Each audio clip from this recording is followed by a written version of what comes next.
Living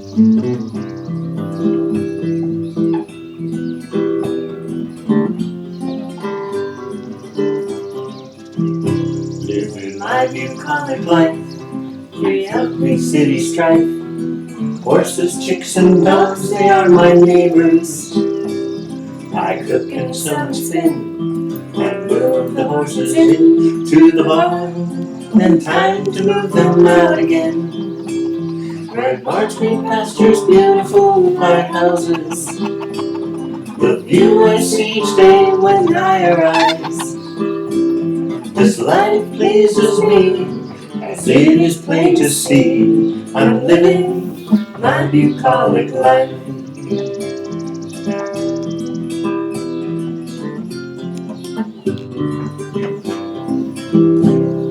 Everybody, welcome back.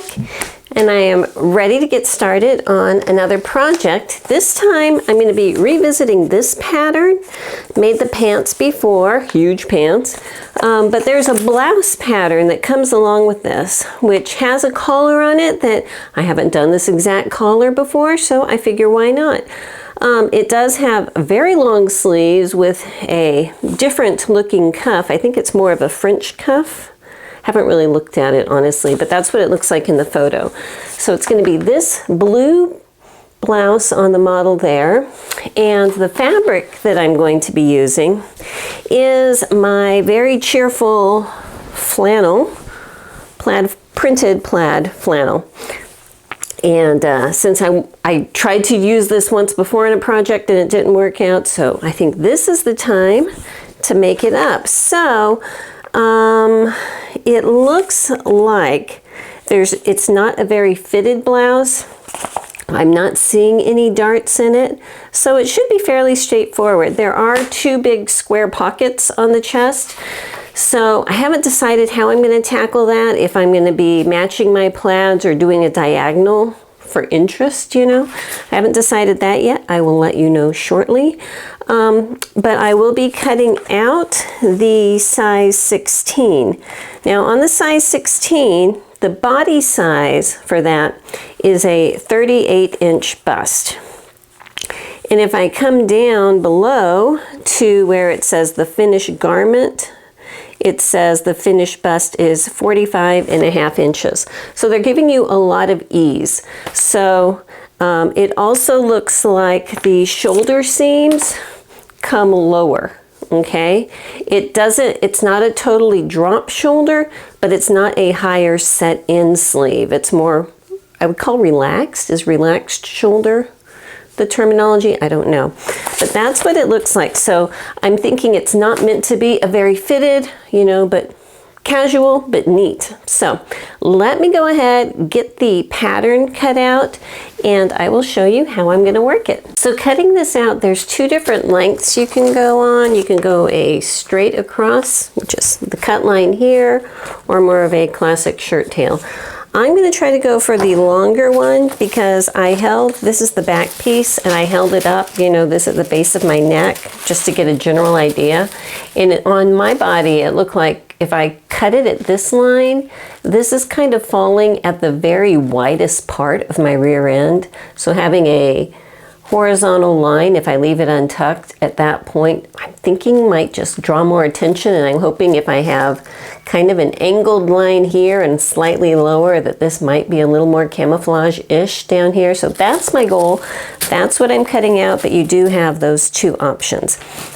And I did see the piece that I am going to make some modifications on is the sleeve, of course, because I don't have a skinny arm, you know.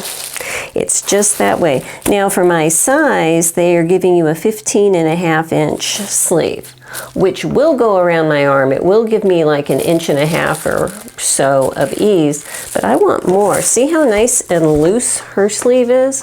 I want my sleeve to be nice and loose too. I don't want to settle for, well, I can wear it. I want it to look like that. So I am going to be blowing this sleeve out at least 1 inch on each side. I haven't decided yet how much, but I'm going to say at least 2 inches I'm going to give myself. So we'll be making that modification very soon.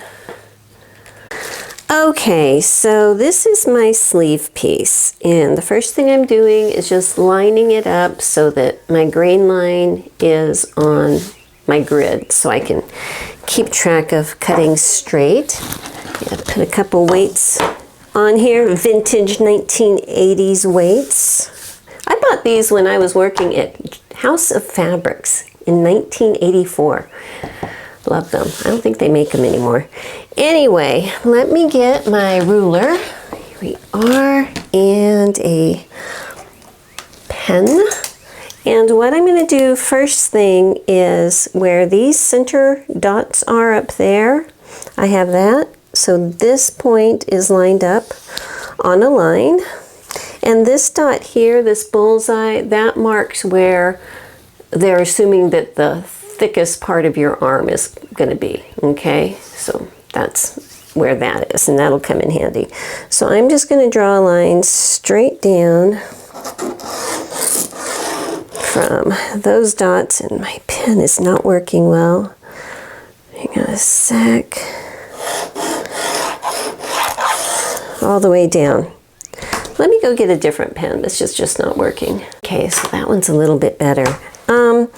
Now there's a couple things I need to consider while I'm doing this. First, I need it spread out, but down here, I have a cuff that's going to be sewn on here. So I have a limited amount of room for that cuff, but I do have pleats. So I could make my sleeve wider all the way down and just make deeper pleats. And that way, it would be straight down. And if you look, this pattern, it's kind of angled in. So I'm thinking that if I straighten that out, add a little of my extra into where my pleats are, I could be good. So I've got this line drawn all the way down. I'm also going to draw at where this bullseye is, at the cross point, at a 90-degree angle straight across my bicep. And that's basically 5/8 inch down from the edge, okay? So exactly 1 seam allowance in. And I'm going to go ahead and cut this along those two lines. I'm cutting up all the way to the little dot on top and no further, because I don't want to get into the seam allowance. So the dot for my size is the top one. And on these, I'm cutting to about 5/8 inch from the edge. So right about there, and over here the same.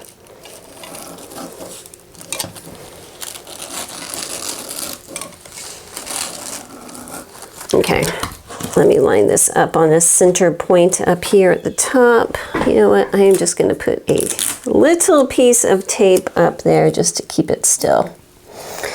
All right, if I pull this out, so at that bicep level, it is 2 inches wider, okay? Just let that be as it is up there. So at this point right here, these 2 points are spread out 2 inches more. I like that. I think that'll work for me. Then I'm going to take these lower parts, kind of like layer it on top, and let these go straight down. They were tapered in, but I am going to let them go straight down. So at this point, I'm going to match these up. So this is coming straight down. Put a little weight there and a piece of tape right here. I'm going to do the same over here, keeping this at 2 inch, or at its line where I need it to be, overlaying this one so that this is along that edge. So I'm going to end up down here at the bottom 2 inches wider, but those pleats are going to absorb that for me. So hang on one sec. Come on.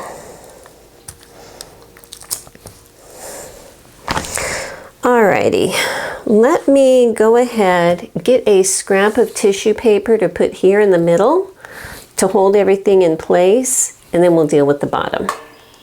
All right, so I've got this just kind of taped in place, and before I do too much, you might notice that for some reason this is much shorter than that. You know, life happens. What I'm going to do is put this up here and basically just fold this little piece up so it looks like it's going to be the right level. Right, so I've got these 2 inches I need to deal with. I am going to make my pleats wider. So 2 inches, 2 pleats, I'm going to add 1 inch to each pleat. So I'm just going to cut this line over here. There's probably a better way to do this, but this is what I'm going to do. This is going to come out to here. So let me just get another piece of tissue paper, and I'm going to tape it in this little spot and just draw those lines on. Okay, so I want the spacing between the pleats to be the same. I don't even know if you can see because it's a tiny diagram, but there's a couple pleats there. I want the spacing to be generally the same. I just want them to be deeper. So we're going to give this a shot. The first one, I'm going to put the line from, how deep is this? It starts here, which is just like 1 5/8 inches. Looks how deep their lines are. And they're not sewn all the way up, they're just not. So I'm going to draw this line here. So this pleat is going to come from here all the way over. So the total distance is 1 3/4, okay? So I'm basically going to have a pleat that is like 7/8 of an inch deep instead of 1/4 inch deep. I think that will be okay.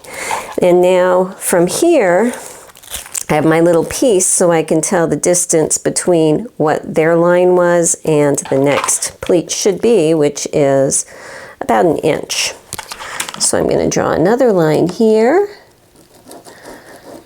okay, which actually should be the dotted line. We're going to pretend that's dotted. And from this point, which is where the first pleat was, I'm going to draw the arrows coming all the way over. And that's going to be the second pleat. So when all of this is said and done, what it's going to look like, actually let me put another piece of tape here on top. Okay. So this pleat is going to be folded this way and come over here. Let me stick a pin on that. And this pleat will be folded here and come over there. You know, and by just playing with the tissue paper, I can see, will this work? Yes, that will work. That will be fine. And then this is where my continuous lap opening is going to be, so that's fine. So this is my new sleeve. I think that that is fine. If you didn't want to do all of this, you could always, at this point, just angle it back so the bottom stays its original size, and that's fine. I just felt like doing it this way, you know, and it's your own sewing project. You can do it however you want. That's the beauty of it. Don't be a slave to the pattern. Don't be a slave to the pattern, and don't be a slave to their methods, because these are suggestions. You know, it's your design. You're the creator. They're just giving you suggestions on how they made it.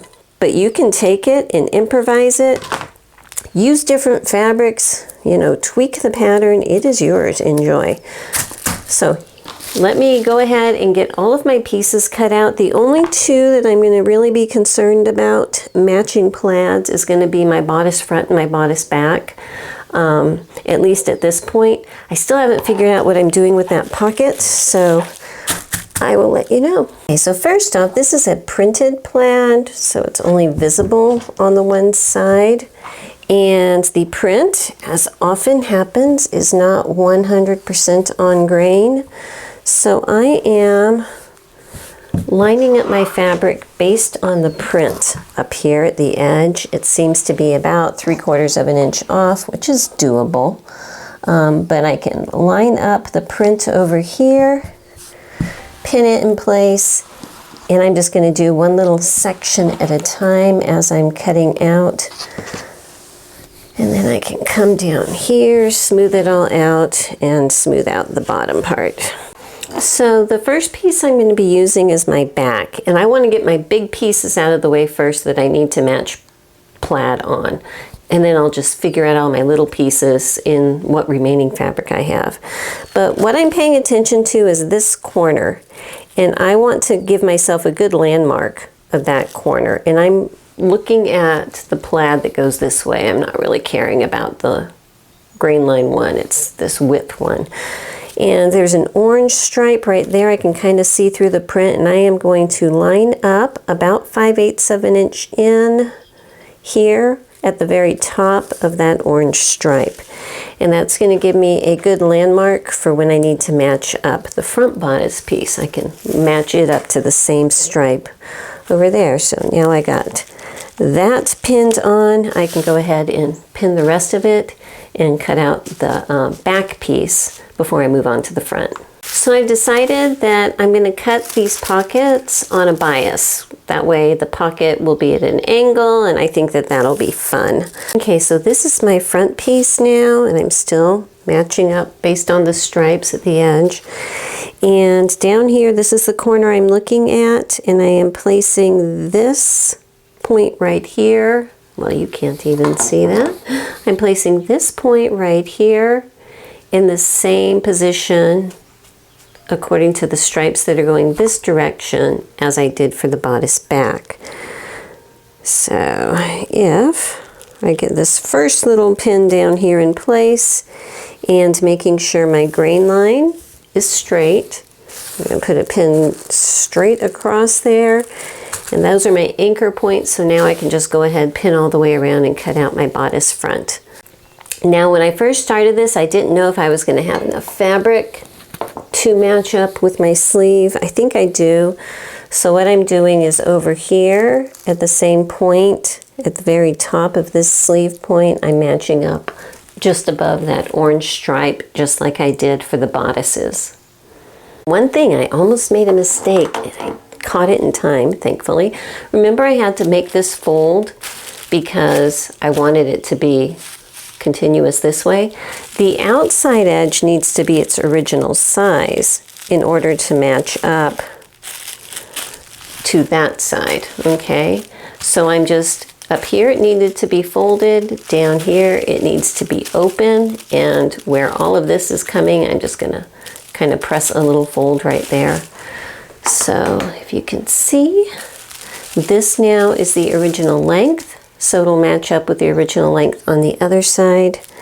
It curves a little bit, but that's okay. That's fine.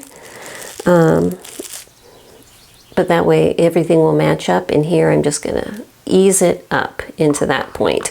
Yeah, it looks kind of like a mess, but trust me, it's going to work out. It'll be okay. Oopsie, I'm using the wrong scissors though. That's not okay. Hang on. Don't know why. So basically cutting like that, where I'm just kind of easing this all here. This I'm going to cut along the original length. And as usual, let me introduce you to the machine I'm going to use today. It is my 201. This is one that I rescued and totally rebuilt several months ago.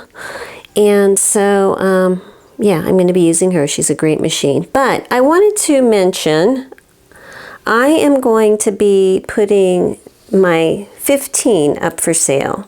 This, the one that you've seen me use, I usually use it with my buttonholer. Fabulous machine. My problem is I have 4 15s up here. 4. I don't need that many 15s in my life right now. It would be fabulous if someone could buy it. I'm going to put her relatively inexpensive as far as, you know, refurbed vintage sewing machines go, because I'm not stripping and repainting. She is in good enough shape as far as her decals and paint and everything that I think I can just leave her as is. Here she is.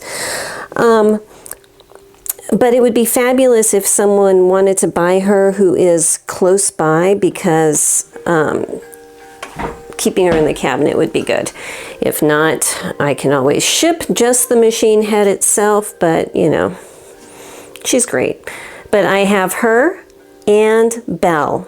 If you remember my Belle machine, the blue one, the turquoise color one, I will probably be putting her up for sale too. Before I put Belle up, I will be replacing her power cord because that is a little bit sketchy. But once I do that, I'll give her a complete service and she'll be ready to go too. So if you're interested in a 15, please check my website in the next week or so. Anyway, this is a 201 and great dressmaker straight stitch machine. So this is what I'm going to be using. I'm going to go ahead and get some thread and a bobbin to match, and I will be right back. So I have to confess, I just deleted, or I will be deleting when I edit this video, a chunk of footage out. And that footage shows me going step by step, showing how to match this facing, how to match the plaid on this facing to the plaid on the bodice. I don't know why I did that. I wasn't even thinking, because this is not a facing piece. This is a facing interfacing piece. There is absolutely no reason to do that, and I don't know why I did that. You know, sometimes you just, I need more coffee. That's what it is. I haven't had my third cup of coffee yet. So let me erase all of my little marks on how to match plaid and everything. Just put this in my scrap bin. And the first step that I need to do is actually cut this out of interfacing. And so I am going to use my standard extremely lightweight interfacing for this because I don't want it to be too stiff, because it's basically just going down the front.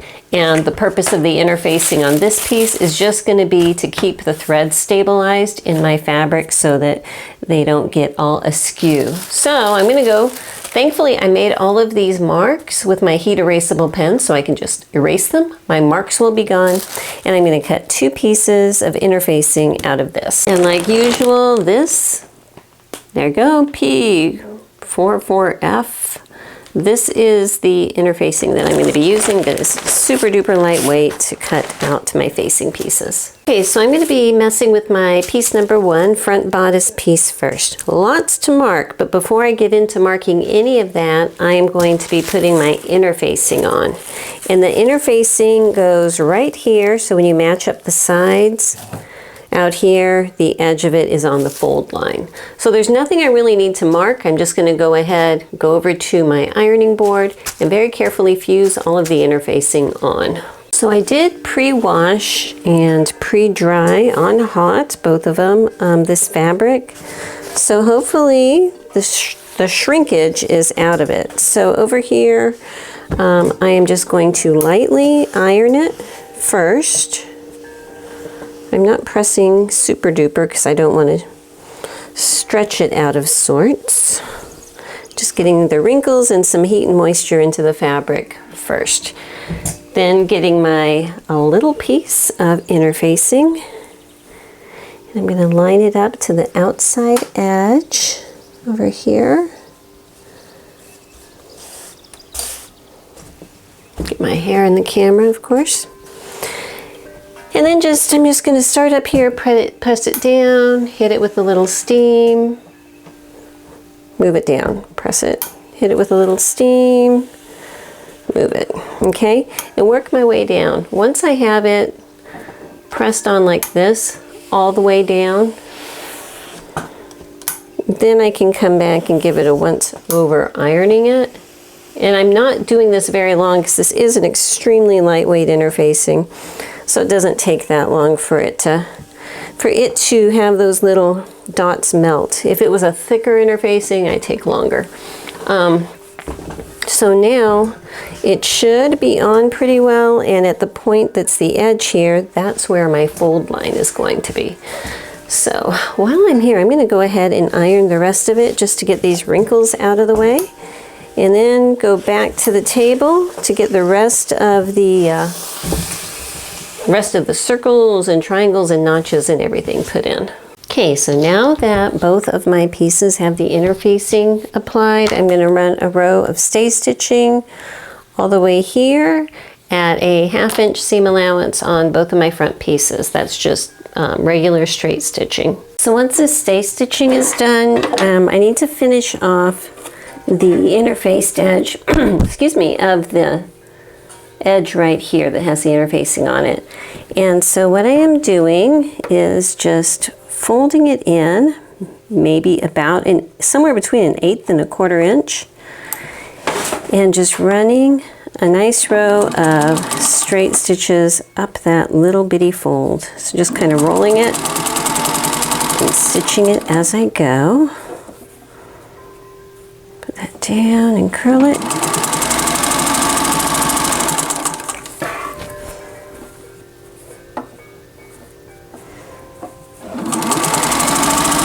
Okay, and just keep going like that all the way up. It makes a nice little finished edge. Okay, so now that that is done, the other sides that are raw, I'm going to go ahead and serge all the way around the edges, trying not to cut any fabric off, but just finishing off the edges so that nothing will want to unravel. Okay, now that all of that is done, I'm finally going back to marking, and there's not a whole lot, and I'm actually going to be drawing my notches on. I think that that will just show up very well that way. And like usual for the circles, I stick my little piece of scrap leather under the tissue paper and punch out the little hole, and then I just reach through with my heat erasable pen and mark it. So I'm just going to come up here, mark this. Now this circle here, can't see that, this circle here is marking the fold line. It's marking 5/8 of an inch down on that fold line, and the interfacing, the edge of the interfacing is marking that fold line too. So it's easy to see that it's going to be right there, right where my interfacing ends. I don't know if you can even see, there's that line, okay? And then up here is 2 little notches that are going to match up with each other when I fold it. And because I have this fold line, these aren't technically that necessary, but we're going to put them on anyway. And then there's the pockets. Yeah, I'm going to go ahead. I was thinking of just kind of freestyling where I put my pockets, but no, I'm going to use their markings. So there's 2 sets of holes. I am picking the one for my size. And these 2 dots are going to match up with the 2 top finished corners of my pockets. So I'm just going to put those 2 on. This should actually be on the right side because it's the right side you're going to be putting them onto. But I think, could be wrong, I think I can see my marks here. Nope. Well, even if I can't, that's okay. I can make it work.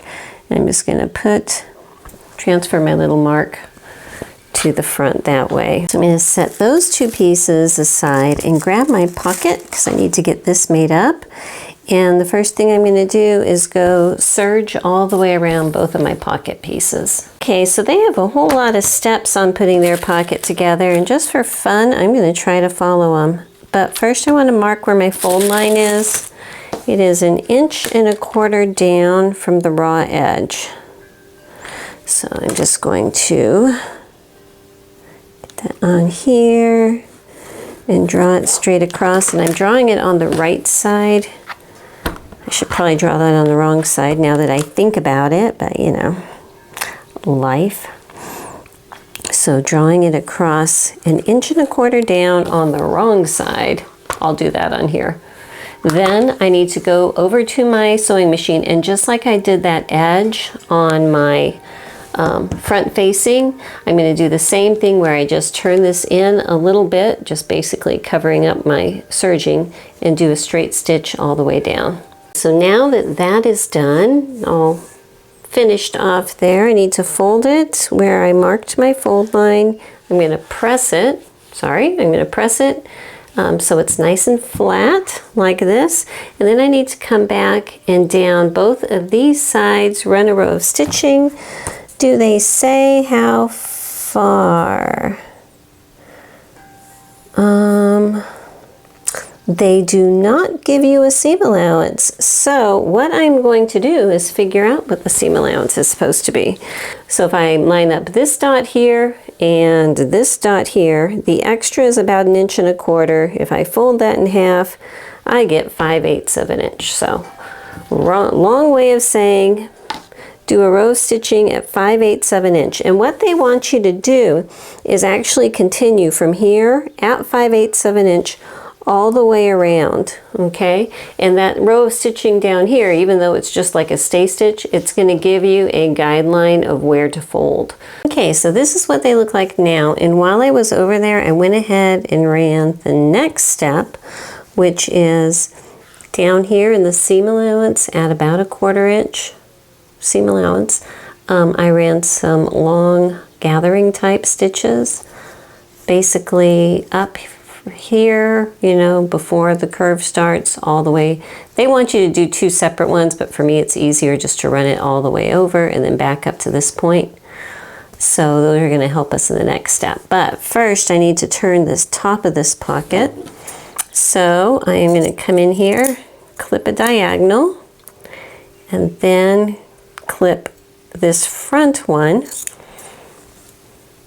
slightly narrower. Okay, so that's what it looks like. It's going to make it a lot easier to turn that way. Let's see if I can cut this on camera.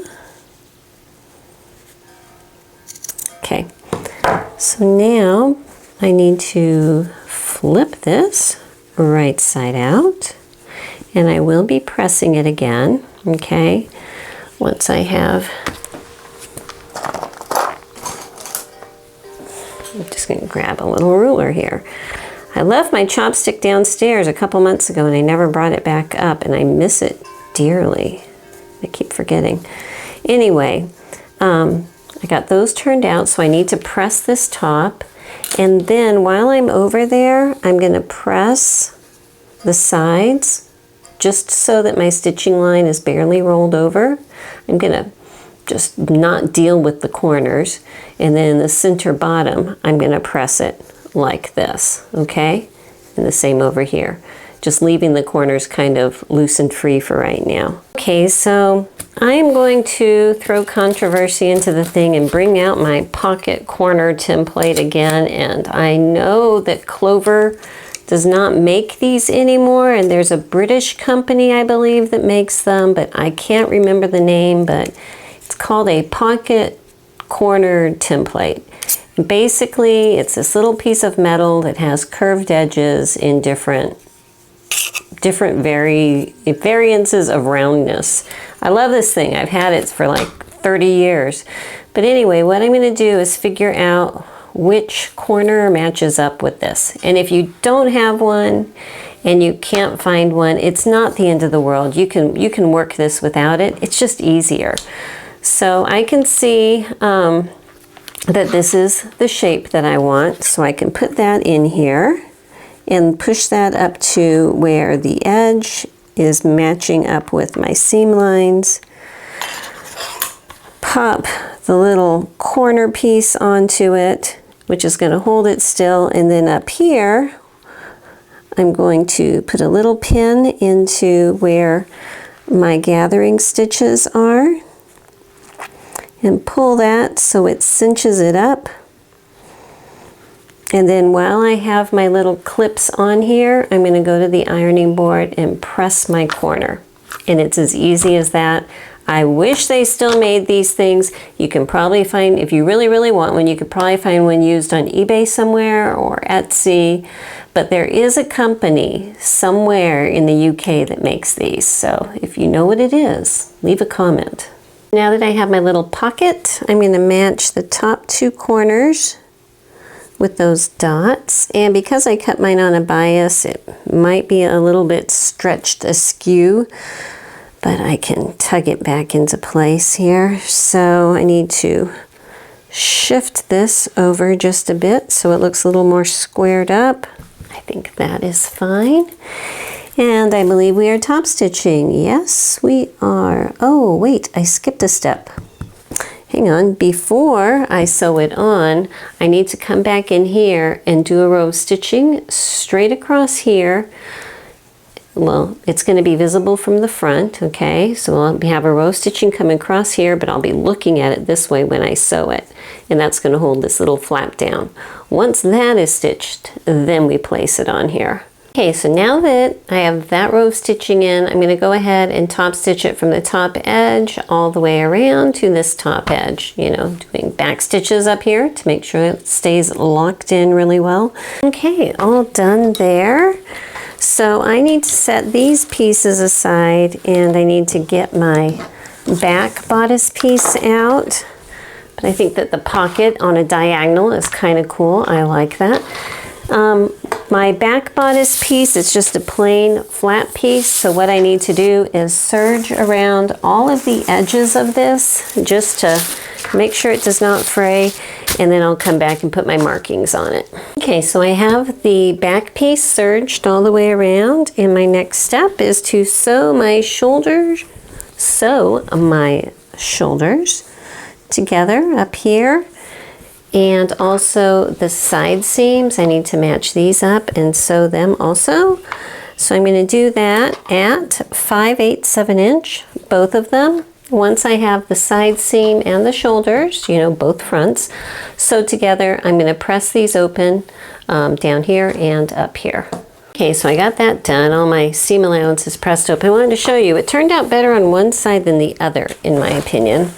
On this side, it seems to match pretty well. You know, on this side, I have two of the darker pink lines right next to each other. So that's a little obvious, but you know what? We're just gonna go with it. That's fine. You know, it was one big piece, so having at least one side match up, well, that's close enough for me.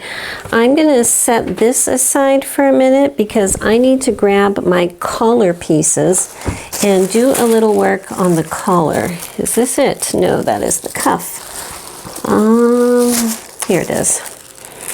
So I have two of these pieces that I cut on a fold. One of them, or is it both of them, that need interfacing? Well, they're only saying one of them needs interfacing, and because I don't want a really stiff collar, I want a soft collar, and it's going to be the same with my cuffs.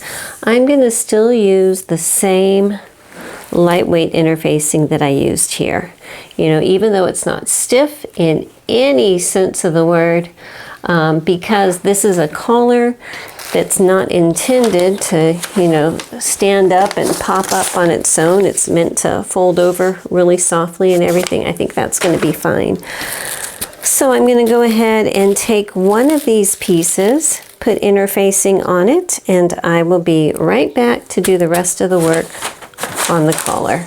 Okay, so I have one side that has interfacing on it. I'm marking up my pieces here. I have my center back I just marked. This is my interface side. This is my non-interface side.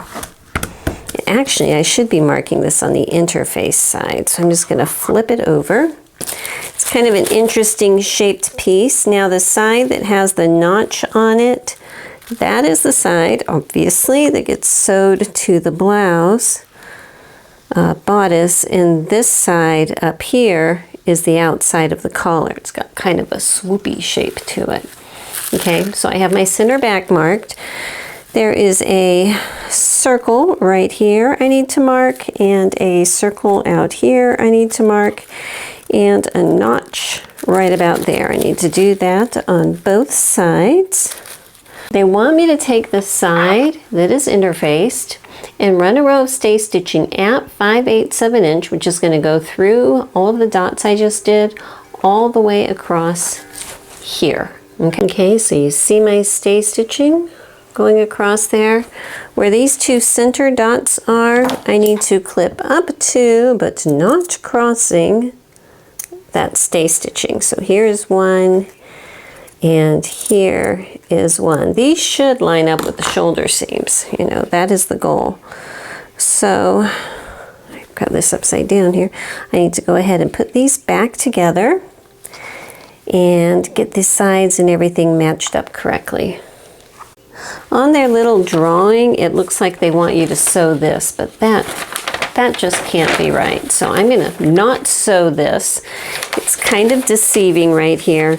I believe that that is their stay stitching, okay? What I'm going to do is sew up, over, and back down, okay? So leaving this, it's stay stitch, but that's all it is. I'm going to sew up here at 5/8, make a turn, go all the way over and back down here. I'm leaving all of this open for right now. Okay, so that is done. This is open all the way across here. These are sewed. This is pressed up right along where my stay stitching line is, okay? And now they say they want you to come back and trim this to 3/8. I am going to trim it with my pinking shears because I think it will help to take bulk out, let the collar curve better, and all of that stuff. Okay, so let me see if they are going to have us understitch this. It looks like that is the last set of instructions for page 1. Going on to page 2. Understitch as far as possible. Yay, I'm glad they threw that in. Okay, so the side that does not have interfacing is the side that is going to be sewn onto the blouse, okay? So this side is going to be sewed onto the blouse. That means that this is the under collar. This is the side that will be visible right here. Before I understitch, I'm going to clip the bulk out of these corners. Okay, like that, and over here, like that. All right, now I'm going to understitch it so that the extra stitches that I put on are not going to be visible from the outside, which means I want them on the fabric side. And you can tell that by when you're looking at your instructions, okay? See those tiny, tiny little dashed lines there that they are flipping up the collar to show you? That is showing you that the stitches are showing on this side, which is not interfaced. That's that whole little clue, because the side that has folded is interfaced, okay? So if it's on the non-interface side, that means that when we're understitching it, we push all of the seam allowance over here towards the non-interfaced side. And let me just do that on this side, okay? So it's all over here on the non-interfaced side. And as far as possible, you get your presser foot in the corner as far as you can. And where you stitch is right here. So it's kind of like a row of edge stitching going down, but you're stitching also on top of all of this seam allowance, okay? So just get your presser foot in as far as you can in the corner, and then come all the way down to this corner as far as you can. I can usually get like within an inch or so from that corner. Okay, so here is my understitching along the whole top, and also on the sides, same thing, putting it on the this side, the non-interface side. And yeah, I know, I can hear it. My plaids are not matching on my collar. I know. And that's all I'm gonna say. I know. You know, it's a flannel shirt, for crying out loud. Okay, so anyhow, what I need to do now is go over to the ironing board and press this nicely with this tucked under and all of my edges, so that the on the right side, which is this side, it curves over towards the back, and all the stitching is laying on the back side. Okay, so here's my collar all nicely pressed, and I'm just pinning it right here so to keep these two sides together so it's not going to get itself out of sorts, because now it's time to go ahead and apply it to the front collar area. So just get this up here, making sure my shoulder seam allowances are open like I want them to be, okay? And let me get started pinning it. So the first thing is this area back here should match up with the center back. Where this point is right here needs to match up with that point at 5/8 of an inch down in the seam of the shoulder. Okay, so I am just gonna pin that carefully there. On this side, stick a pin through here, match that up to that point on the shoulder. And once I stick it through that point in the shoulder, then I can come back and turn this piece so it lines up on the edge, okay? So let me get all of that here and pin that into place. Now, this should just fit nicely along the center back, and when I sew it, I want to make sure I don't catch this. So, keeping that pinned separately, okay? I'm going to go ahead and I'm going to overpin this puppy, you know, just to hold it still. A lot of times I like to trim my seam allowances for my collars down to 3/8 of an inch to 1/4 inch, but this is more of an easygoing kind of collar, so it should be okay. Now here where this dot is, at the point where my interfacing ends right there, I don't know that you can see because it's white on white. So I'm just going to stick that pin through because that little dot I drew did not come all the way through. The edge of my collar needs to line up to the edge of that dot, okay? Because that's going to be the fold line. And then just pinning all of this together in here. Okay, so you can probably see it's fitting, but it's a little bit tight. What I need to do is come up here and put this stay stitching all around the neck edge. Well, I am just going to clip it every so often here. And come on, just clipping through that one layer. And what that's going to do is allow me to open this up so it's going to lay nice and flat. Okay? So the back is actually pretty good. I'm probably just going to leave that as is. But the front here, because it's more of an extreme curve, and I'm not clipping all the way to the stay stitching, I'm probably clipping it several clips at about 1/4 of an inch. And so that's going to make it nice and flat. Now we're going to do this whole collar in a couple steps. So what I'm going to do first is hand base this in place so that I can come back and pull these pins out. So my basting is going to be probably, you know, about 3/8 of an inch in. And as usual, fairly long stitches because it is just basting it temporarily. And as I go, I can just pull the pins out and keep going all the way across like that. Okay, so now that is based all the way across, so I'm going to take my front piece here and turn it in. And if I turn down the edge here, this should line up with this point here where this is cut, okay, where this folded under edge starts. And that should be at the shoulder seam. So, hang on, let me get all this straightened out here and carefully place that. And I'm just going to pin it in place like so.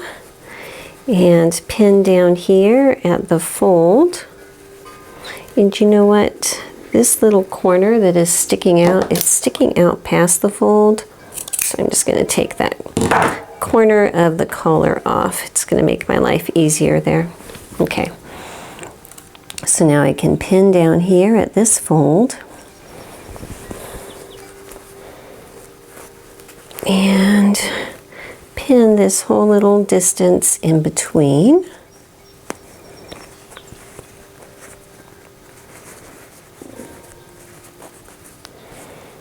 quite a bit of thickness going on here. I'll probably need to grade that.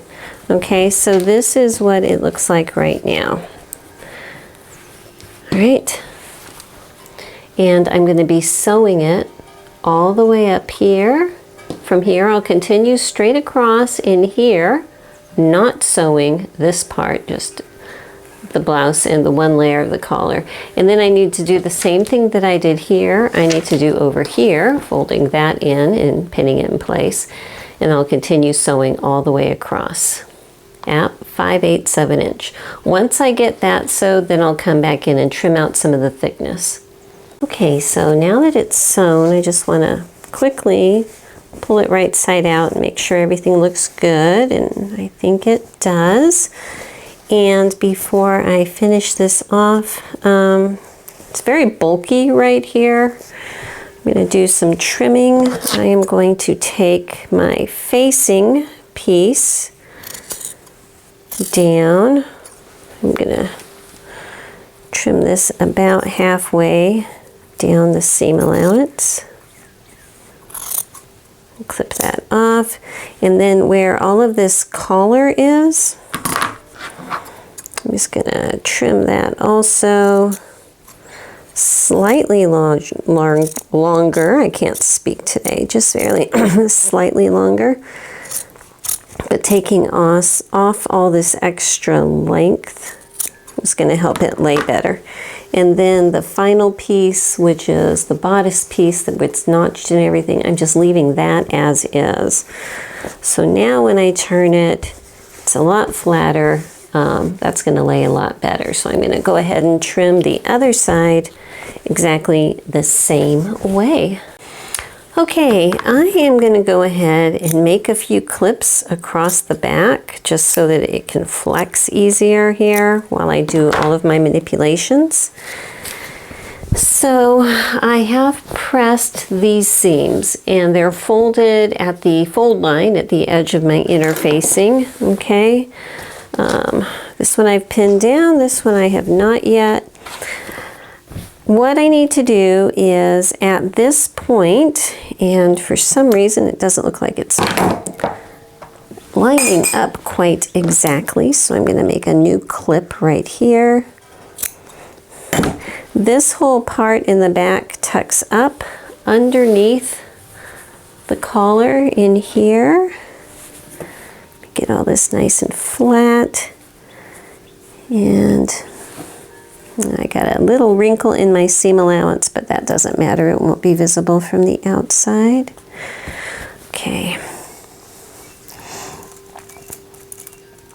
I think it's funny that in a lot of sewing videos, you know, I don't watch any anymore, but I did for a couple of years, and everyone tries to make everything so perfect. And I think it's funny because I remember, you know, back in the late 70s, early 80s and all that, watching Sewing with Nancy videos with my grandma. She made some mistakes and it was like live on the air and she just kind of rolled with it. It's like, all right, well, that's close enough, and just keep going on.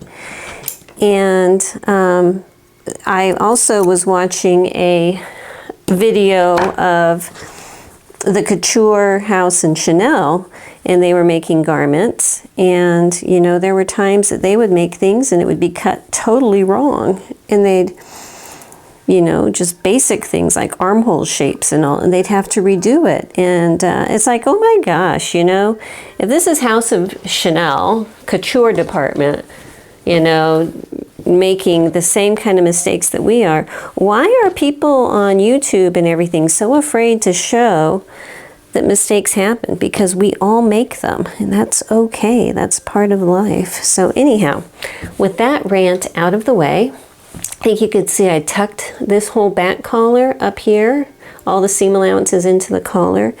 And this piece that's folded under, that is part of this front facing, I'm just putting it level or in line with my shoulder seam here, like that. And I am going to whip stitch by hand this down from here up to the collar, straight across, and tucking that in under there, back down this way with my just needle and thread for a minute, and it won't take that long, and I will be right back. Okay, so here it is so far. You know, a lot of the hard part is done already with this collar, but you can see it's like one big line that goes here. The back, it's a nice smooth back.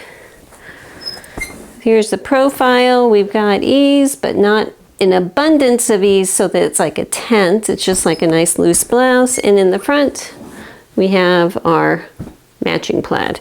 So here is one thing I didn't point out. That I had the two pieces of collar didn't match exactly, but I lined up the center fold of my collar along the same center fold as my back piece.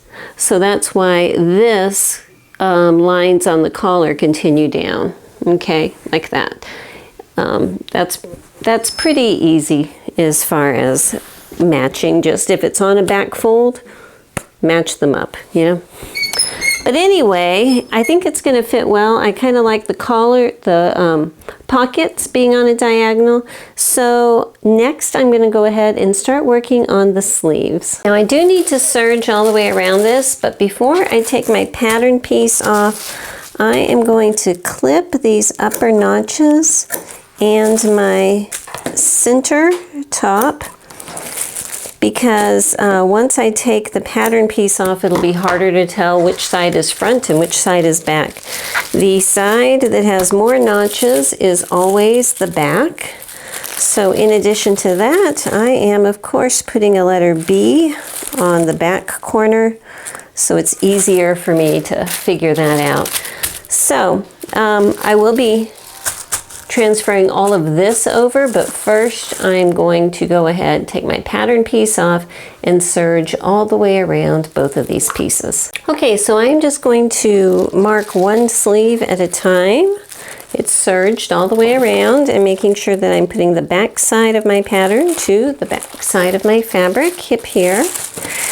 Down below I've already punched the circles out, so I'm going to start with marking the circles up here on my stitching line for my little opening. So I've got those 3. Then I punched a hole at the top and bottom of each one of these pleat lines, so I can connect those. And this side is a little iffy here, so let me try to get that. Did that go through? Yes. And then, you know, while I'm marking, I'm going to go ahead and just put a little caret down there for the notch. So you know what? I'm not going to connect the lines for my pleats, but I am for this opening here. Okay. Now for this first little circle did not show up here. Hang on a second. Let me put this back down. Sorry about this. Put that dot. Okay. So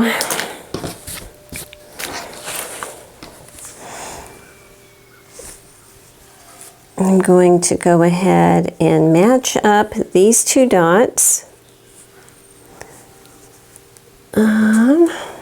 Put a pin up here on top.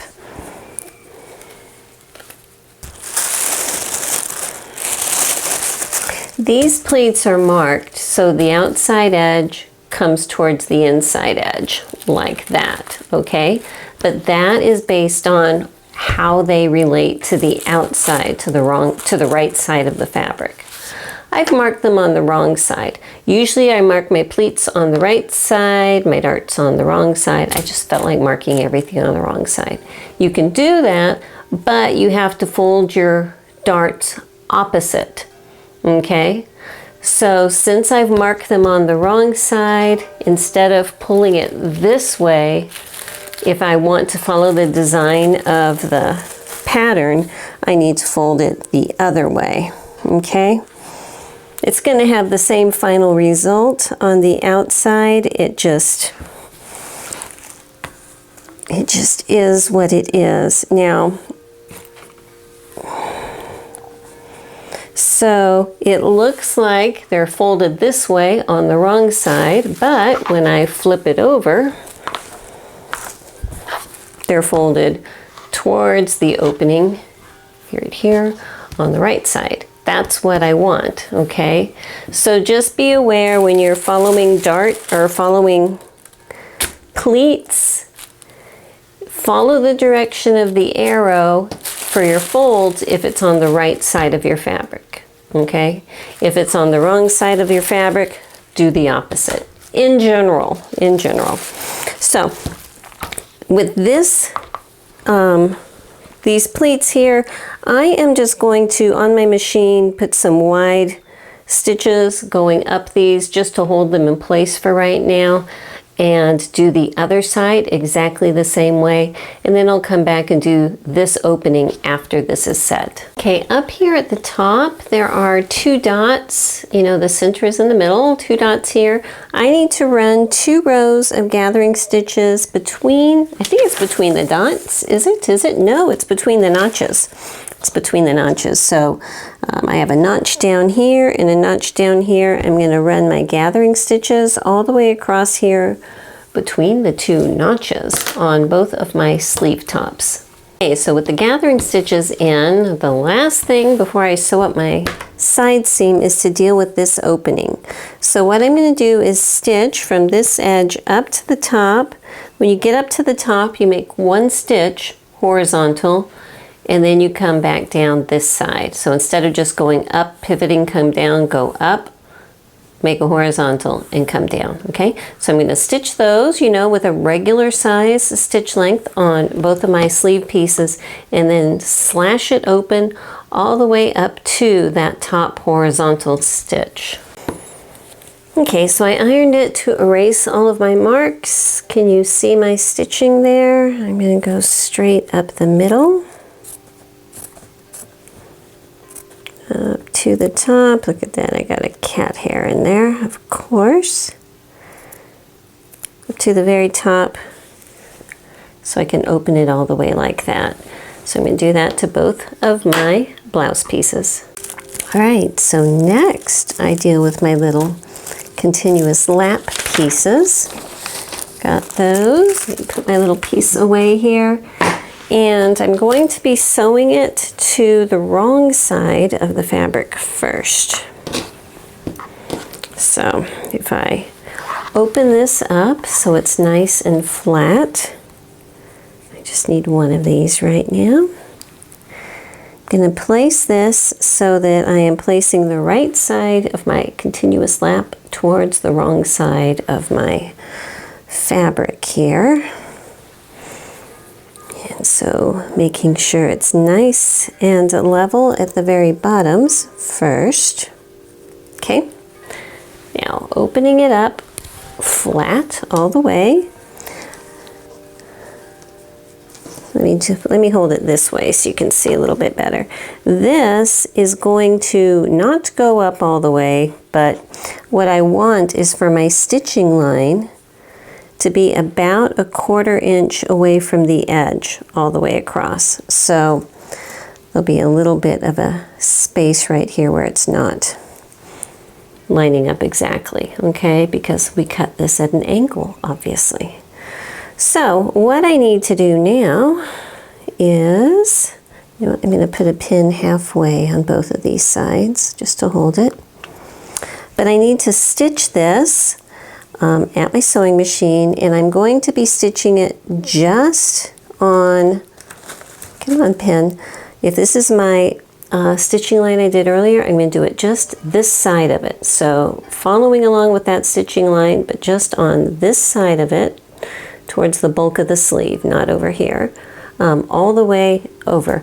And when I get to this point, just kind of keeping it open straight, what I would do is sew as far as you can, leave the needle down at this point, lift the presser foot up, and turn all of this extra foldness out of the way, put the presser foot back down, and continue the rest of the way over, okay? And do this for both of my sleeves. Okay, so now I have it sewn, looks like this, all right?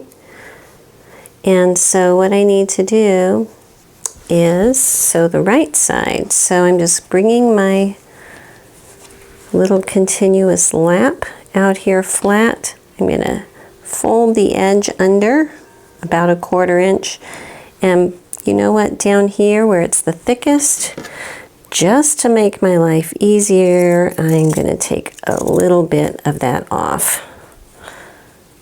So there's not quite so much in there. Okay. Okay, so now turning the edge under, you know, somewhere between 1/8 of an inch and 1/4 inch, folding it all the way over so it just barely covers that stitching line that I just made.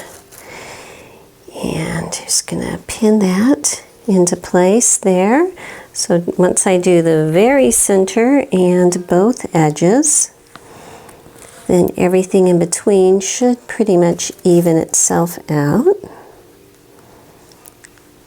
Okay, so there's that edge, and now I can just kind of fold everything in the middle.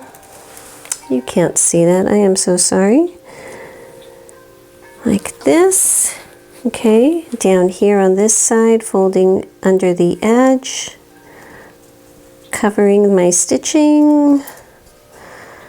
Put a little pin in it, stretch it out here, and pin it in the middle. So now what I'm going to do, because I'm watching the right side, is go back to my sewing machine and just edge stitch it along the edge here, where I can keep an eye on it and make sure everything's good. Now this is going to kind of pooch out like this. So it's going to look like this from the side for right now. That's fine. That's how it's supposed to look, okay? So let me go ahead and do this on both of my sleeves, just a edge stitching all along here. Okay, so this is what, excuse me, that looks like now on the inside, the wrong side of my sleeve. And what I need to do is just put a few stitches right here, okay? Basically, I'm cutting off a little wedge with some stitches that's going to hold these two pinched together. So let me go ahead and do that for both sleeves. So now that this is done, got my little wedge of stitches here. On the outside, I'm going to fold it so that I can see my little lap on the side that's short. And I'm folding it so that the little lap is folded underneath on the side that has all of my little pleats. And I'm going to go ahead and stick a pin here, and I can tell you with my flannel, this is actually pretty thick right here because I have what? 1, 2, 3, 4, 5 layers of flannel right in there. So that's pretty dense, but you know what? It's okay. It's okay. So now this can overlap here, and that's going to make a nice little opening for my sleeve. Okay? Are they going to have us baste that? Please tell me you are. Yes, yes indeed we are. Okay, good.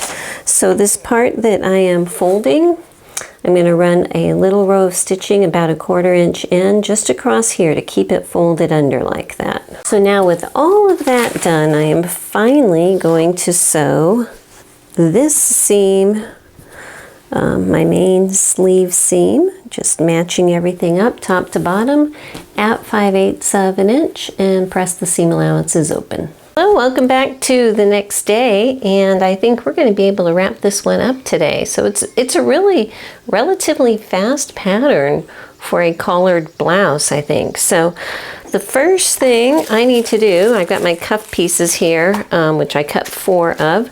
I need to cut 2 pieces of the same interfacing that I used for the collar and the facing on the bodice. I need to cut 2 pieces of that interfacing in this shape and apply it to 2 of these pieces. I'll do that off camera because you know you can only see someone iron on interfacing so much. And then once that's done, we'll come back and start marking up the cuff pieces. Well, I got sidetracked. It's been probably about 5 or 6 hours since I dealt with this, and but I'm still hopeful. What time is it? It's only 3:40. We got plenty of time to get this done today. So I'm taking the two pieces that have the interfacing fused to it, and I'm going to be marking these two first. This little dot here, have to mark, well, you can't see that. Okay, this little dot here is going to be matched up with the seam line of the shirt, so we need that. This one is for button placement, but this one and this one are for the placement of the piece, so that's important. So what I'm going to do first is put this on here and make a little clip where this notch is. Okay, that's just going to help me differentiate which one is for which side. And color in these side circles and this one in the middle. I'm not really worrying too much about the buttonhole one right now. We'll deal with it a different day. I'm gonna flip the whole thing over this way, flip this over this way so I can make sure I have everything marked on the right sides. What I need to do is get these with the interfacing on it sewed onto my sleeves. And I'm glad they're doing it this way where you don't have, where you're dealing with the sleeves before they're sewed onto the blouse. I highly approve of that. Okay, let me turn my sleeve right side out.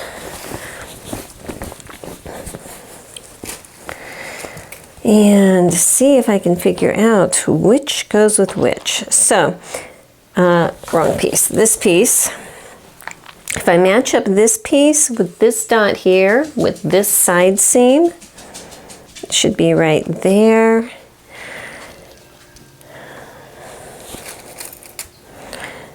Okay, now the dot should be at the very edge of the fabric. So if I stick a pin through this dot, and the dot is actually in quite a bit. It's in way more than the 5/8 inch point on this side. This side it's not. What are they saying about that?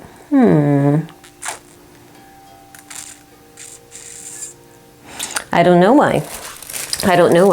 But you know, what I'm saying is on this side that has the notch, the dot is 5/8 inch from the edge. You know, I know that distance. I know that's what it is. On this side, here's my cut for size 16. The dot for size 16 looks a lot more than 5/8 inch to me. It looks like, well, it's a full inch. Okay, so here's my dilemma. When I put this flat, because the continuous lap that is laying alongside the side that has the pleats, that one is turned under, okay? The continuous lap on the other side where there is no pleats stays out straight. And laying this straight down on here at the edge of this is about 5/8 of an inch. So, you know, I would say just wherever it falls, it falls. And so be it. So on this side, let's see how this side lines up. This just sounded like my old outhouse door just flew open out there, which is kind of creepy because nobody's home, but we're just going to ignore that. Okay, so if I put my pin through this dot here and lay it up against the side of the folded over piece, that's where it should match up. Put a pin in there. And the rest of this is just going to line up, and I'm going to put several pins across here. And this cuff is going to be sewn at 5/8 of an inch, okay, with this part staying open. Again, where the pleats are in the sleeve, that continuous lap is folded, okay? So I'm going to sew here at 5/8 of an inch all the way around to here. Try to make sure that these seam allowances stay open. So I'm going to put a pin on each side just to hold it in place, okay? I'm going to do the same thing to both of my sleeves. Okay, so I've got it sewn on. I am going to come back in here and trim some of this bulk out. I'm going to pink it, but I need to use my regular scissors to get it started because pinking shears, in my opinion, do not like to go through the super multi-layered stuff. But the blouse part of the sleeve, I am trimming down to about half the seam allowance that it was before. And the side that has the interfacing, at this point I'm just going to leave that as is. It's all of the bulk of this that I really was concerned about trimming down. So on both of the sleeves, I'm just going to trim it just like that. Okay, so I need to press my seam allowances towards the cuff. So I'm just going to show you what I'm going to do is just stick my big old fat seam roll here inside my cuff so I can roll it around like so and iron it with some decent amount of steam so all of these seam allowances are facing down. Okay, so now that everything is pressed in nicely, I'm gonna flip it back right side out again and get my pieces that do not have interfacing on them. Grab one of these and I need to, well, first this is what they want you to do. They want you to fold it down 5/8 of an inch and then trim 1/4 inch off. Usually I don't do that, but you know what? I'm feeling like going along with them. I don't know. I don't know what this compliance streak in me is all of a sudden, but I guess sometimes you just do. Okay, so I'm gonna mark a line at 5/8 of an inch. Actually, I need to mark this line on the right side. So again, on the right side, I am lining up my ruler at 5/8 of an inch. On the two outside edges, it kind of swoops down in the middle, but we will make do here. Okay, so here is my line at 5/8 of an inch. And what they're going to want you to do is fold it and press it and then come back and trim it. Well, to me, it'll be a whole lot easier just to trim 1/4 of an inch off of it while it's still laying here flat. So that is what I am going to do.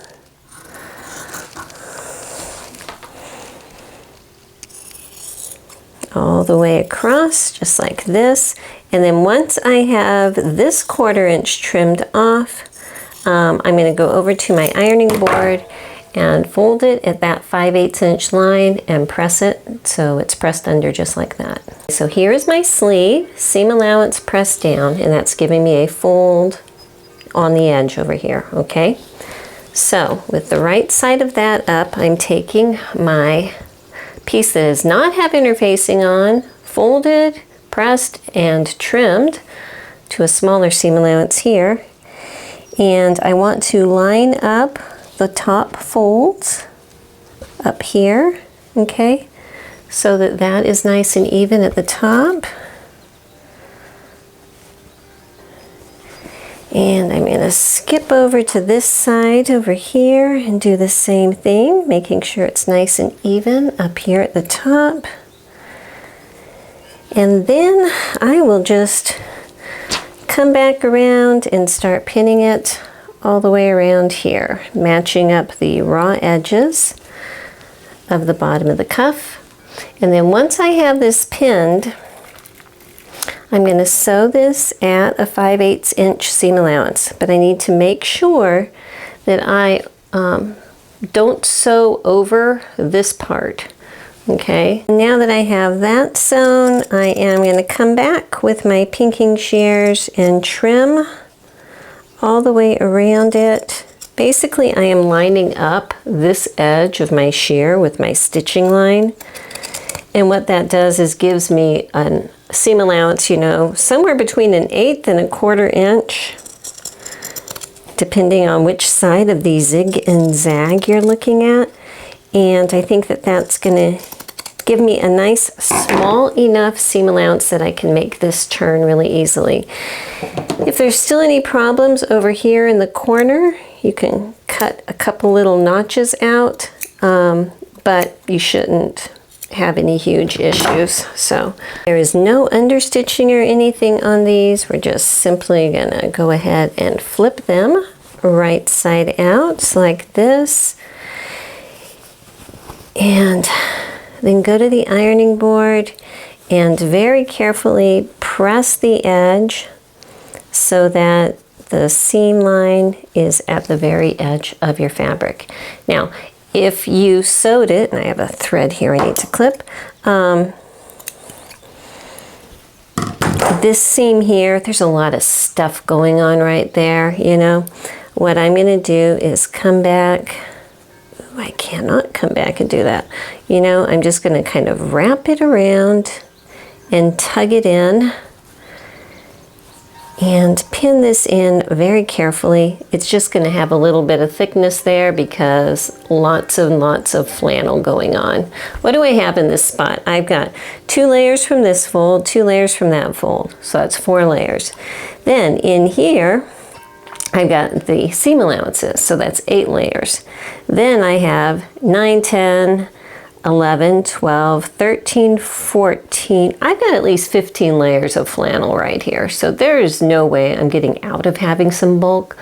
But by cutting it with the pinking shears and everything, you know, you'll do the best you can.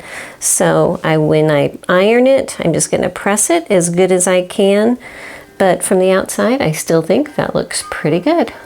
Forgot what I was going to say is because when I sewed it, I made sure I sewed out from where this edge is, you know, I had enough room because I knew this was going to be really fat to go ahead and pull it and wrap it around. If you sew that seam right on top of it or whatever, or on top of it or just right there at the very edge, it might be a little bit tight and you might end up having, you know, part of it sticking out like that, which is definitely not the end of the world and no one is going to say anything, but it's just a lot nicer if it's not. You know what I mean? So do yourself a favor, and when you make this seam, make it just slightly away from all of this stuff at the edge. Okay, so they are going to want you to top stitch this closed looking at the outside. So they're asking you to pin it very carefully and looking at the outside, top stitch it. I am, instead of pinning it very carefully, I've already pressed this outside edge and I've got a few pins holding it, you know, in place. I'm going to use my favorite little helper, Stitch Witchery Fusible Bond, okay?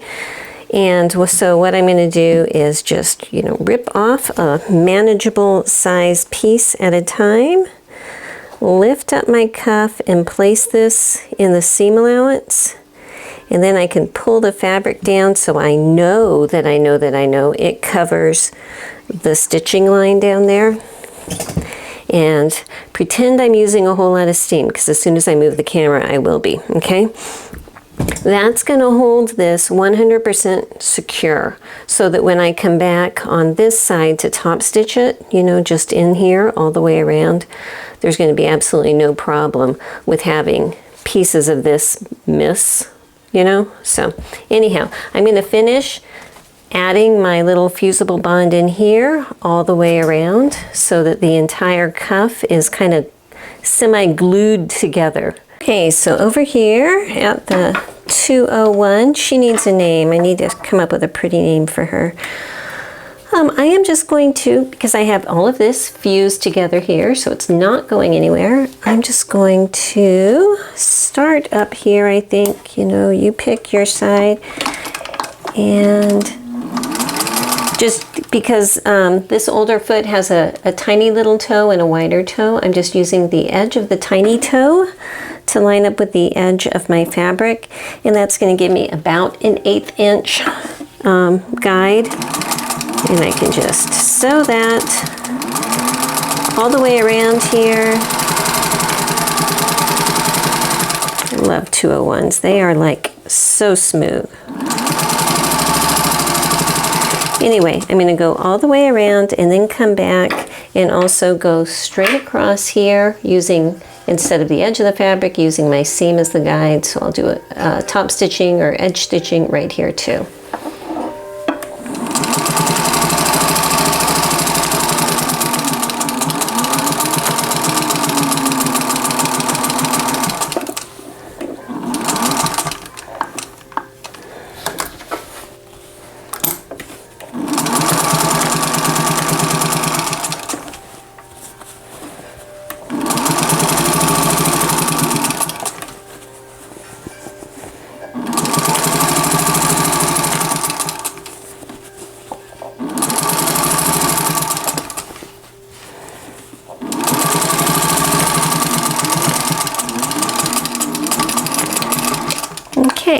So that is all done. Pulling it out here.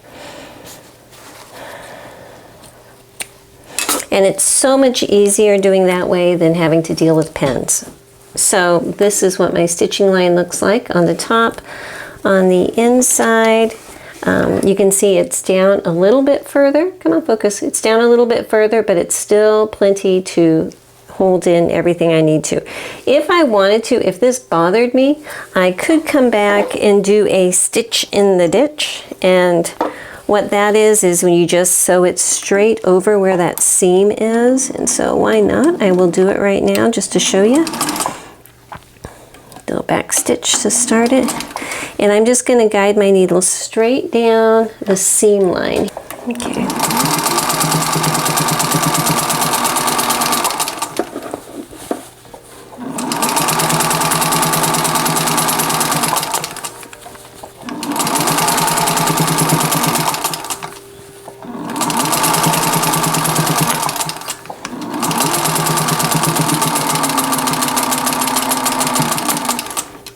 Okay, let me back her up and pull her out. So I have the top row here, that's the one from before the top stitching. The stitch in the ditch comes in very close to the edge, because remember when I folded this over and glued it down with the stitch witchery, I put it so that it was just barely past that stitching line. So now it's extremely durable on this side, and on this side you really only see the one row of stitching. The other one is just kind of hidden right in this seam line. Okay, so let me go ahead and sew the other sleeve just like this, and I'll be right back. Okay, as I mentioned earlier, I am going to be selling my 15 that I usually use my buttonholer on, and I've moved it out to my shop already and went through it this morning. It's in fabulous condition. So I am going to use the buttonholer on her today. What I need to do is figure out what size cam to use, and the buttons I'm going to use are these little pink guys, because honestly, how often do you have a acceptable reason to use little pink buttons on your outfit? So there you go. So the pattern calls for 7 1/2-inch buttons. I think these are a little smaller than 1/2 inch, but I think a 1/2 inch hole might work okay. Oh my gosh, this is so tight today. Hang on. Okay, there we go. So I need to find a cam for a 1/2 inch button, and on the cams, if you use a buttonholer like this, there's a diagram on the back of them, and there's a line in the middle of the little diagram. See if you can see that line, this line, which should be the size of the opening of the buttonhole. In theory, you know, give or take how you cut. And so in general, you can see what you need, and it looks like 1/2 inch will work for this. So I will make one just on a test subject, and then, or on a scrap piece of fabric to make sure it works. And if it does, then I'm going to go ahead and put the buttonholes on my blouse. Okay, so my little tester piece worked very well. There's a way to drop the feed dogs on the 201, so it makes it easy to use here. So this is the pattern for the buttonhole right here. And I did not mark it earlier because I knew I was going to be making so many ironing things. But this circle right here that we punched out, I'm just lining that up with this point where everything comes together, because that's where that is. And in general, making sure I have a 5/8 inch seam allowance there, and put a couple dots. Now here's the interesting thing to me. This is a pretty wide or long cuff, and they want you to put the button way up here on top. You know, it kind of seems like it should be closer to the middle or even the bottom, but they want it on top. And I know that that's just the design, because on the pattern envelope, you can see that her cuff is like coming open. And so I'm wondering if that's so that if it stays buttoned right, it's set in pretty far too, but if it stays buttoned there, that it can be folded up like a mini French cuff or something. I don't know. To me, that's also set in pretty far. So I'll tell you what I'm going to do. I'm going to make an executive decision here because I'm not a fan of that buttonhole placement. The cuff is nearly 3 inches long. I'm going to split the difference and put it in the middle. So if I line up my ruler so that the 1.5 inch mark is up here, you know what, that's too much. Let's go for 1.25 inches, lining up 1.25 inches with where that seam is. I'm just going to draw a line right there. And I don't like it set in this far either, so you know. I have the freedom to do this because it's my own design. I'm going to set it in 1/2 inch, starting it right there, okay? So my buttonhole is going to start right here and travel this way. That just makes a lot more sense to me than this buttonhole placement, you know?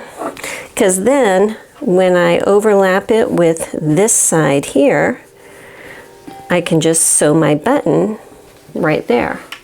That just makes more sense to me. I don't know. But I'm going to go ahead and sew it on the way that I sew this buttonhole. I will be doing all of them, both cuffs and up and down. So I'm just going to show you once. These buttonholers, you need a starting point, and there's a line here that I need to line up with.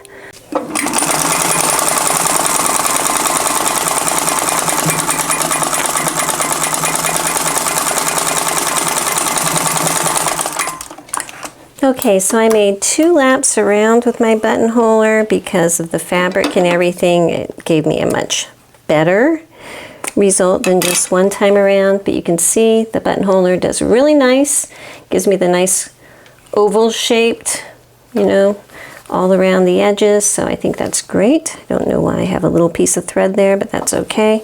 So I can iron this and get rid of all of my marks and then cut my buttonhole open, and I'll do the same for the opposite side. And to cut it open, I'm using my buttonhole scissors. I forgot to mention it last time I used these on a video, and it freaks some people out. So basically you come in here and the blade starts where the buttonhole is. So then you can just cut it and then come in and finish it off. Okay, so I have that opening, and then I just run my fingernail across it to try to make sure any little loose thread that might want to get hung up, it comes out. Okay, so to sew my button on, I am just lining this up carefully and putting my pen through the very closest to the edge side of the buttonhole. I'm going to try to just mark that position, which is right here. I actually want it to be at 1/2 inch, so I'm just going to move it over ever so slightly so they still match. Okay, so this first dot gave me the indication of exactly where to place it this way, and then I could go ahead and put my second one at 1/2 inch from the edge. That's just how I'm choosing to place them, so I'm going to go ahead right now before everything is done and sew my buttons on to my cuff. And I just thought I'd mention that these cuffs are pretty wide. I think they might even be wide enough that I can push them up my forearm without unbuttoning it. They're that wide, so you know, interesting design and all of that. But let me just go ahead and tie off this button. Wrap it around, stick my needle, come on, stick my needle through, pull it and tug it, and there you go. So if I button this up, you can see it's a very, very wide cuff. Like if this is my arm, it's out like that, okay? But that's okay. That's just the style, I suppose. So right now I'm thinking while I have my buttonholer on the machine and I've got all my buttons handy, I'm going to go ahead and put the buttons or the buttonholes down the front of my blouse. Okay, so they give you this piece that has the buttonhole placement marked on it. And what I'm going to do to make my life easier is there is a dotted line that says center front. So I'm just going to kind of fold it there. And the bottom of the center, or the edge of the center front, this little angle right here, that matches up with this angle on the blouse.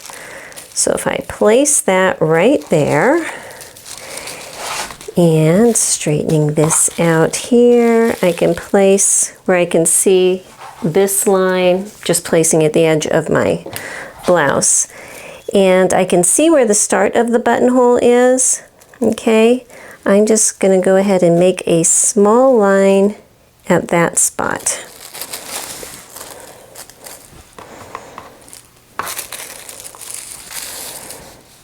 And my blouse is a little bit longer at the end because I have not hemmed mine yet. The buttonhole guide is sized for having it hemmed. So now, if I measure from the edge to the beginning of the buttonhole, it's 1/2 inch. Okay, can you see that? It's 1/2 inch from the edge of the fabric to where the buttonhole starts. So I'm just going to come down, put my ruler at 1/2 inch, and put a little cross mark at each one of these spots. Okay, and then I can just continue that line that I drew so that I have a little T, and that's going to give me all the information I need to be able to use my buttonholer, start it here, and travel in 1/2 inch there. So I can have all of these placed. I'm going to go ahead and use it the same as I did for the cuff. You don't need to see that again. And then I will cut all of the buttonholes open the same as I did, and I will be right back. So I've got all my buttonholes in and they're cut open. So I am just laying it over the side that's going to put the buttons on it, making sure that the plaid lines up well. And that looks pretty good to me, I think. And again, over in the side closest, in the buttonhole farthest this way, I'm just going to put a little dot all the way down here. 1, 2, 3, 4, 5. Okay. And there they are. So I can see, where's my ruler? Here it is. Here they are, but they're a bit farther in than I think I want. I need to come up with a set amount. And I think I'm going to do 3/4 inch, which is right at the edge of this little orange stripe. So let me just put that little mark there.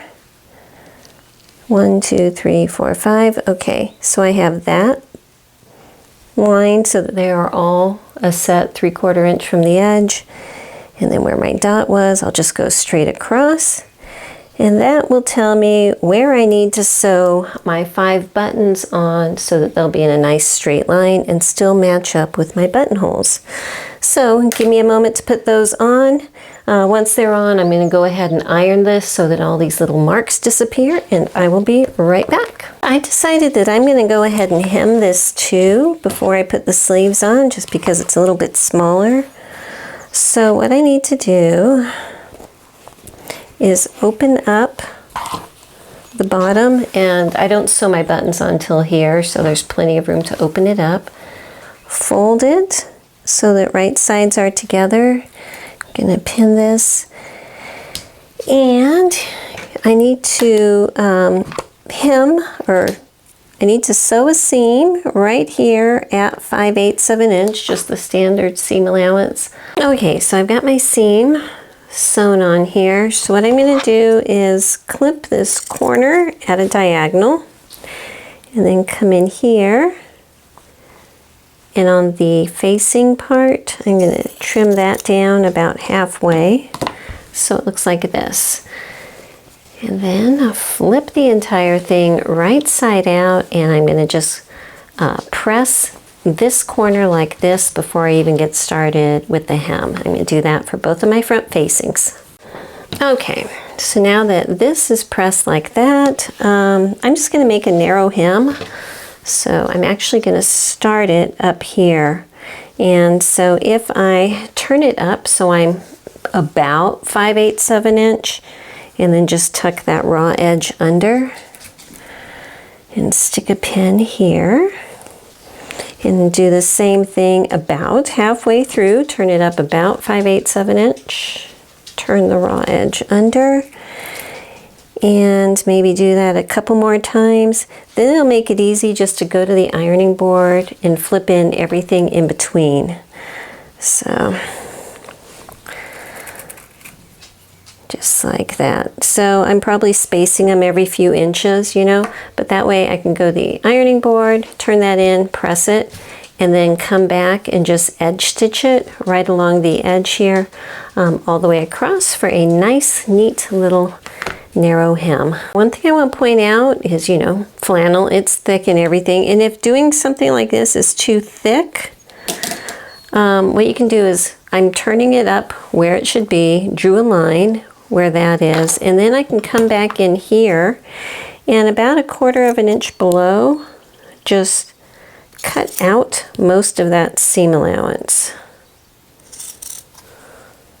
Okay, so now it looks like this, but and when I go to make that narrow hem, turning it up about 5/8 and tucking it under, that is a whole lot thinner, less bulky and everything, so it'll be easy just to sew straight across that. Okay, so here is my hem, looking lovely down there at the bottom. And so now it's finally time to set these sleeves in. And I have ironed these so many times that I have erased all of my marks, but I think we'll be okay. The main thing is to make sure you get the right sleeve on the right side. So the back always has 2 notches, the front always has 1 notch, so I can see this side has 2 notches, that's my back, this is my back. So I am good using this sleeve on this side. So I'm just gonna match up the bottom here, right side together, and I'm gonna pin it on both sides. Oh look, there's a dot there. I didn't erase them all. How great is that? But I'm just going to pin both sides of the seam allowance just to hold that open. And up at the very top, I usually clip my center top. If I can find it here. There it is. So I clip my center top in case I erase everything. And that matches up with the shoulder seam. So I can place that up there. Let me match up my notches. And then I need to pull my gathering threads to take up any ease that there might be left over, but it doesn't look like there's going to be very much. I can tell you do not have to pull very much because it pretty much matches up at that 5/8 of an inch point. It's just the outer part of the seam allowance of the sleeve that's a little fuller, but in here it's fitting pretty snugly. So that's a good thing. Let me just go ahead and get this. Now I am going to sew these first of all at 5/8 of an inch all the way around. Let's see if they want you to sew it twice. They do. So I'm going to sew it all the way around at 5/8 of an inch and then come in about 1/4 inch, about halfway in that seam allowance, and sew all the way around again a second time. So I have 2 rows of stitching when I'm done. Okay, so my sleeve is set in, and what I need to do now is come in here and, oh, if this is my bottom seam, I'd say about 4 inches up on either side. I'm going to come in here and trim fairly close to that middle row of stitching, the second one that I just did, like this, because that's just going to make it a whole lot more comfortable and easier to put on and off like that. Okay, so if that is my second row of stitching, that is where I have trimmed it, and the stitching is going to keep it from unraveling, hopefully. So I'm going to do that for both of my sleeves.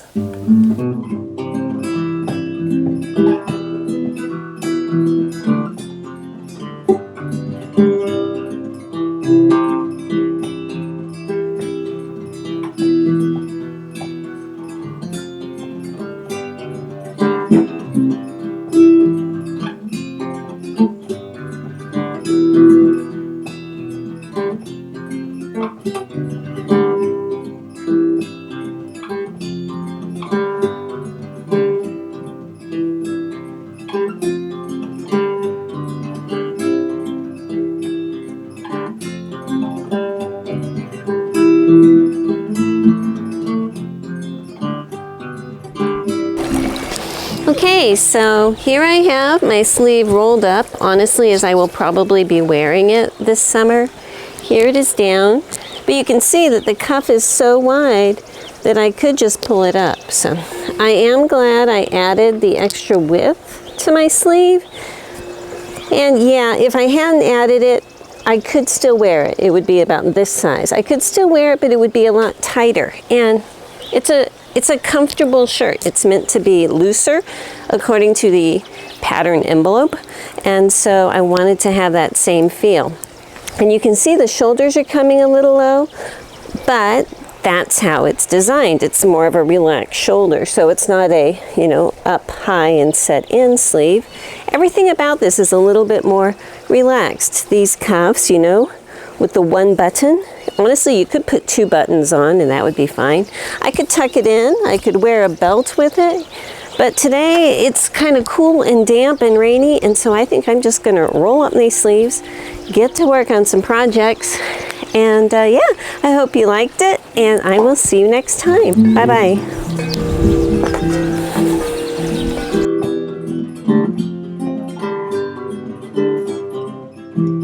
Living my bucolic life, throughout the city strife.